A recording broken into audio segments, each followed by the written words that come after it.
Welcome to Wire Studios. Since 2019 went away 2 days ago, I will be reviewing all the movies that I watched. I will be talking about the movies and reviewing them. And I'll save the last 3 of my favorite movies for the last. Coming up at the first one I've listed is Spider-Man Into the Spider-Verse. Now, this was a really good movie. Animated Spider-Man movie. First Marvel movie to play in theaters. Not technically Marvel because it's owned by Sony, animation done by Sony, but it is a Marvel movie nonetheless. It's Spider-Man. It's like, I've always loved Spider-Man. So you have all these Spider-Man coming into one universe with animation for kids. Seems like a really good idea, and it'll help for the kids who are not allowed to watch the PG-13 ones, help them explore the Spider-Man animated universe. Coming up with the sequel too. Now, Secret Life of Pets 2. I don't know why. I saw the reviews for this movie. It wasn't good. I don't know why. I thought it was really, really good. And it is. You should really check it out. It does not deserve an IMDb rating for a 6.4. It deserves a 7 out of 10. Coming up at third place is Toy Story 4. Now, you're probably wondering why this one was not on my last 3 favorites list. It's this one kind of disappointed me with the ending. I expected way much more from Disney, and then we end up getting Toy Story 4. I mean, that is a really good thing. I love the Toy Story movies, but I expected it to come higher.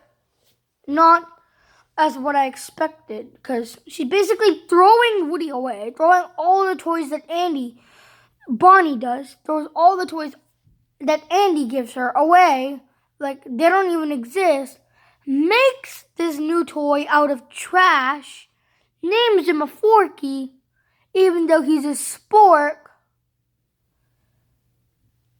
and it's just a spork. At least she has some real toys that Andy gave her. Good quality ones. Andy really cared about Woody. If you remember at the end of Toy Story 3, Andy did not want to give Bonnie Woody.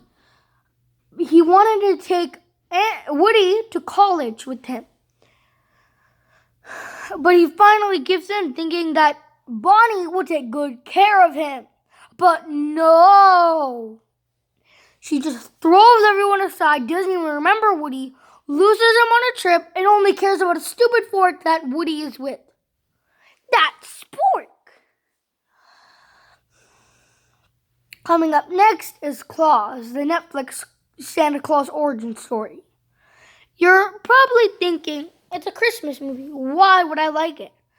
I mean, no one really has explored, no Christmas movie has really explored the origins of Santa. That's something I've always wondered. No Christmas movie has ever explored it. Netflix here, this is why I like Netflix more than Disney+. They explore stuff that hasn't been explored yet. They do something that's out of the original. Claus was a really great movie, totally worthy to check out. Now, next up comes Shazam. I have a lot to say about Shazam. There's good and bad. Let's start with the bad because I really like this movie. Shazam is there's too many Batman references, like Batman and Superman. There's too many references of them. It's like, when you think of DC, it's only Batman and Superman. Where's the other ones? There's good ones. I mean, Batman's good. I like Shazam was a good movie, but Batman's good. I mean, but having too many references of one character in the whole stream universe of movies doesn't really work. That's what made me not really like Shazam, but I liked it. The good reason why I like Shazam is that it's funny, it's heartwarming, lots of action. The reason I like these mindless action movies, but not too mindless, like Dark Phoenix, because that one sucked. Coming up next is Angry Birds 2. This one is really, really good. Actually, kind of better than Secret Life of Pets 2, but most audiences reviewed it as worse than Secret Life of Pets 2. I don't know. Personally, these two aren't compatible. Those are both about animals, both same IMDb rating. Yeah, there's not really a lot to say about Angry Birds 2, but I do have a few things to say. Like this. Angry Birds 2 is nice. Nice comedy. I like the scene where Chuck fills his mouth up with water and then starts spitting it up all over because he's in the bathroom. And they're like in a... I don't want to spoil it, actually. So, yeah. The Lego Movie, the second part. Now, this movie, okay, Chris Pratt makes it work. Batman makes it work too. But now that Universal owns the rights to the Lego Movie, I don't think they can make it work. I mean, they could add the Minions, Lego Minions. That won't really work though, Lego Minions. In the Lego Movie, they'll just have to kind of universalize it. But enough talking about it. Let's start talking about the actual movie. It's a good movie. Chris Pratt, as I said earlier, makes it work. Like, he's funny. That's one thing. He's just really funny. And that's what makes the movie good. The other stuff is, it's just kind of gut-wrenching. Like, the first original Lego movie was like, whoa, this is so epic. Wow, it's like an original because no one's really thought of a Lego movie. Like, Playmobil. I didn't see that one and I never wanted to. Yeah, Playmobil. Yeah, people say that's a ripoff of the Lego Movie. They didn't say the Lego Movie, the second part. They said the Lego Movie. This one isn't just original. It's stuff that's been done before, like in Back to the Future 3. Yeah. Next up comes The Addams Family. I don't know why most people hated The Addams Family. It's a really nice movie. Nice, funny. Not spooky, but they kind of tenderized it for older kids. Older as in, I mean, like 10 plus. It's a really nice movie. I don't know why no one really liked it. I mean, I've never really seen the original Addams. My mom has, and she wanted to watch this one, but she didn't have time to. She said that her favorite is Morticia, and I saw Morticia in this one. It's not creepy or spooky. It's weird. But I think that's what we need with horror movies now. We're trying to make them creepy and spooky. They never have time to make them weird. And weird is exactly what we need. We've seen so many creepy and spooky horror movies. We need weird. And that's what Addams Family gives, but in the cartoon version for older kids. Like, yeah. Next one is Yesterday. Now, I kind of expected more from Yesterday, not yesterday like January 1st, but like the movie Yesterday with Himesh Patel. And yeah. Yesterday. I expected more from this movie, as I said. The comedy is really nice, not dry, really funny, kind of romantic, not what I expected, but okay, because it kind of looks like that. And it's dramatic, a lot of fantasy. I like fantasy. Yeah, but I kind of expected more from this movie than what I actually got. Next up is Captain Marvel. Not a lot to say about Captain Marvel. Really nice movie, crossed 1 billion, totally fine with that, really good. Just don't have a lot to say about it. except that my brother gave it a 3 out of 10. Next up is Detective Pikachu. Good movie, low IMDb rating, sad. It's a really nice movie, change of pace from what we get based on Pokemon. Finally we're not getting something with Ash. I mean, what is it with Ash? What makes Ash so good that everyone loves Ash? Oh my gosh, you should make Ash Pokemon cards. Oh no. Come on, people. You give all the other Pokemon movies good ratings, and Detective Pikachu is the one you trash. At least we get a Ryan Reynolds Pikachu, a Pikachu that can talk, and then we get finally someone who's not Ash, who's not Japanese or American. We get an African American, still kind of mad. Next up is Dora and the Lost City of Gold. I don't know why everyone hated this. Is it because of the controversy? I don't know.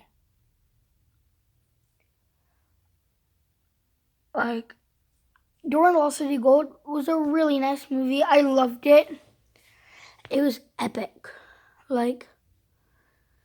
6 out of 10 is not what it deserves. I'd give it at least nice 7 out of 10. That's an acceptable IMDb rating, 7 out of 10. But I don't really care about IMDb ratings. I heard a lot of bad reviews about this movie, but I like to go into movies with an open mind. I don't want to hear what I heard about the movie. If I wanted to watch the movie, I'll watch it. But I will only think of the movie what I thought of it, not what other people think of it. Next up comes Aladdin. Aladdin. Kind of seems like a big cash grab when I watch the trailer and stuff. They put off putting the trailer. It's a really nice movie though. Not a lot to say about it. Next up is a Disney Plus original, Noelle, another Christmas film. Now you see, Noelle was applicable for a theater release, but Disney realized not all Christmas movies do well with the theater release, and they decided to make it a Disney Plus original. That was a pretty good idea, actually. Making it a Disney Plus original was a really nice idea, and it's not gonna get a flop.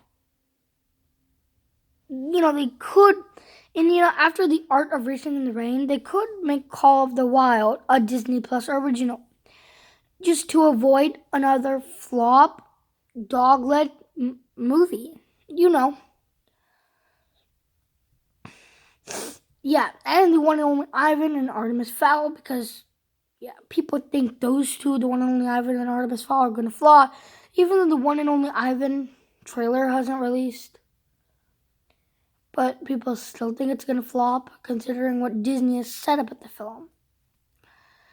Next up is another Netflix original film. Not really a film, doesn't hit the 1 hour sideline, but it's still a film. Rocko's Modern Life, Static Cling. Now, this movie is based off an old cartoon, Rocko's Modern Life. It's actually a nice film with a good message saying that sometimes we should let things go. That's all I have to say about the film. 19. Tall Girl.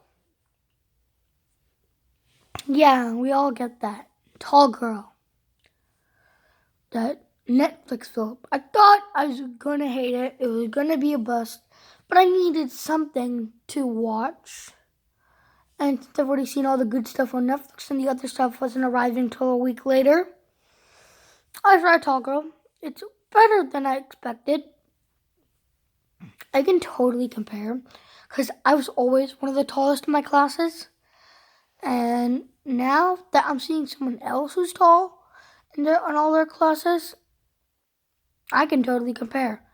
And having Griffin Gluck and Sabrina Carpenter as acting in the film as two of my favorite actors, I really enjoyed it. Next up is The Lion King. Now, this one also kind of disappointed me because not really what I expected from the film. I expected way much more, just like with Toy Story 4. I mean, it's an exact copy of the original Lion King film. It's the same thing on and on and on. It kind of seemed really predictable. They copied it scene by scene, even the songs. Although it was probably a good idea to have Donald Glover voice one of the characters. That was a really good idea, actually, to voice Simba. He always seemed like the perfect guy.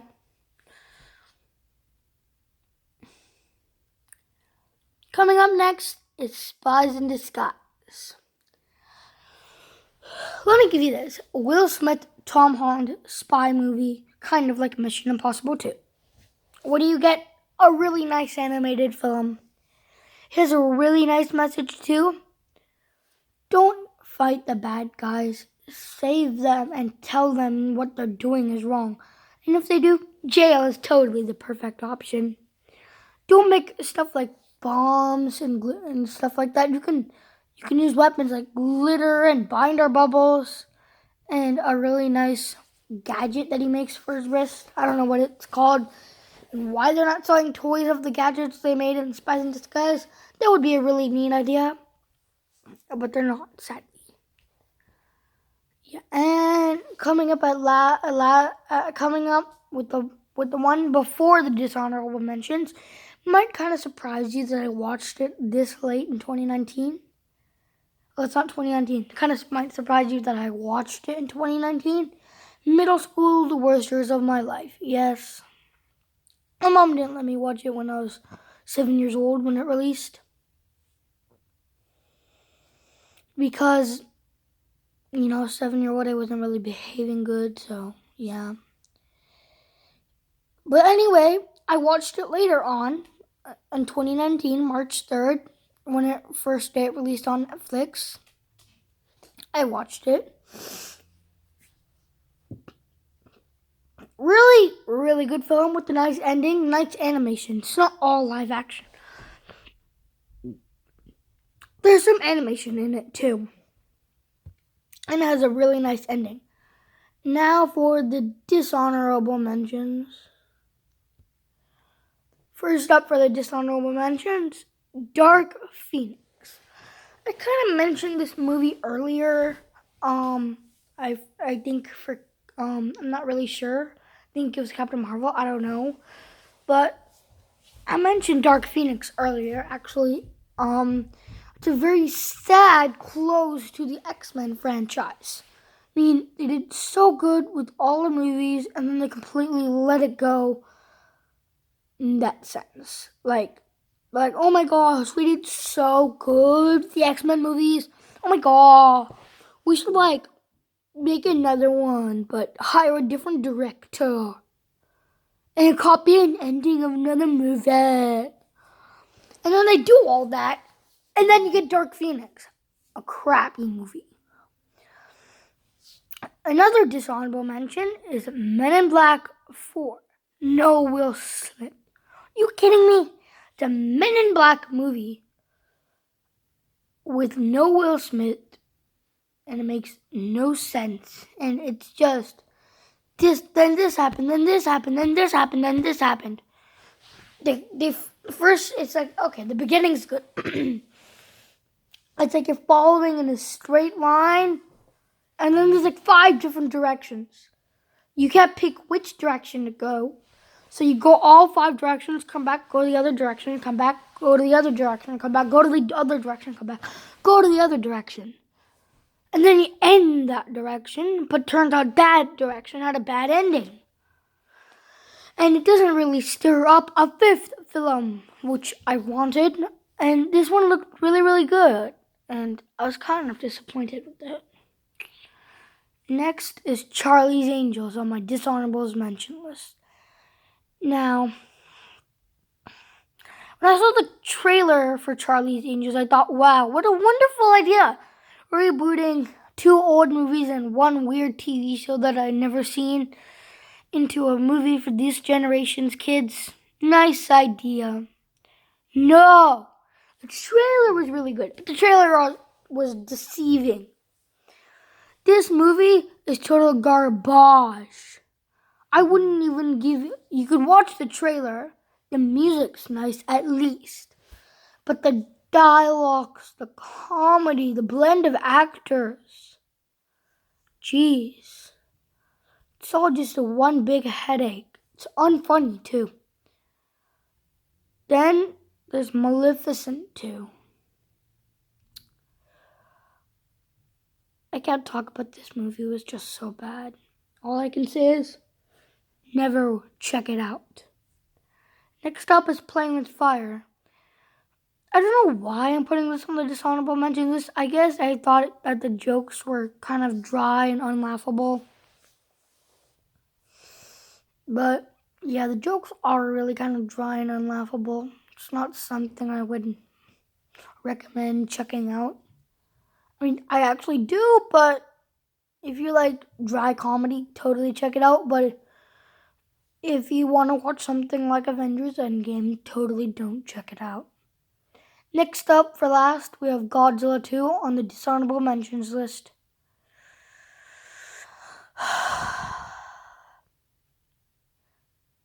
What a sad, despicable middle for the Godzilla franchise.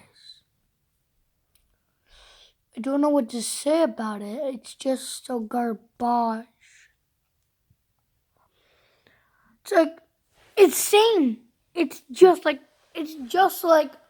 Men in Black 4, except, except it's like going backwards, like this. You start from the middle of the 5 directions. You go all the way straight, and then you find out there's another 5 directions. Then you go all those directions. It's exactly what Godzilla 2 is like. Now, for my favorite 3 of the year. Coming up at number 1 of my favorite 3 of the year, Spider-Man Far From Home. Now, you're probably wondering why I kept Endgame second for my favorite 3 of the list. Actually, probably not, because I just told you. It's because I've always been a long-time Spider-Man fan. He's like the most popular superhero of all time. So, yeah. I saw this on first day. I saw Endgame 5 days after release. I wanted to watch it on the first day, but I didn't have time to. So, yeah. It was a really, really nice, funny movie. I like how they replaced Liz with Zendaya. Because Zendaya's... I don't mean to be rude to the actor who played Liz, because I forgot her name, but I don't mean to be rude, but I feel like Zendaya does a better job.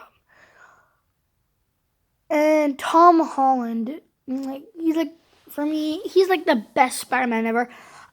I'm pretty sure for other people too, but there are still people who like Tobey Maguire. I respect that. And there was obviously someone who likes Andrew Garfield. There's no to that. Coming up at second place for my favorite 3 of the year is Avengers Endgame. Now, I'm keeping this at second because it's not really an original Spider-Man movie. It's kind of like an Avengers Spider-Man team-up movie. So, yeah. But there's a lot of really, really good sides to this too. Keeping Robert Downey Jr. and it was just really sad with killing Robert Downey Jr. Good thing he's returning back in Black Widow. You know, if you check the cast, Robert Downey Jr. is going to show up. Yeah. Endgame is really, really funny, really, really action, and it's a mindless action movie, which I like. So, I'd recommend it. I'd recommend you to check it out. Next up is, last for my favorite 3 of the year, is Abominable. Now, you go 1 Marvel movie, 2 Marvel movie, a DreamWorks movie. Yes, a DreamWorks movie. Let's do this. Abominable is a really nice movie, Oscar nominated for animation. The animation was really sweet, nice, kind of comical. And I love, it's kind of like where you take Liv and Maddie, because you really are taking Liv and Maddie. You know, the guy who played Parker and Liv and Maddie, you're taking Liv and Maddie.